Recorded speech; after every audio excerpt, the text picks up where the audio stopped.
In front of me is SONY Xperia XA2 and today I would like to show you how you can rename it. Begin by going into Devices Settings and scrolling all the way down right away to Access System. Now tap on About Phone at the top.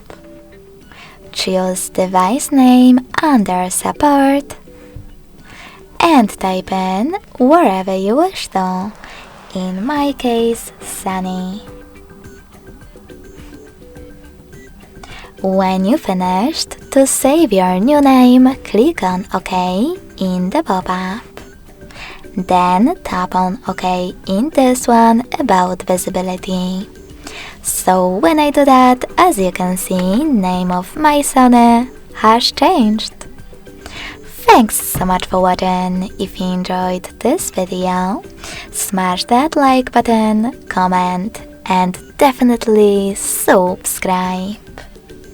Bye!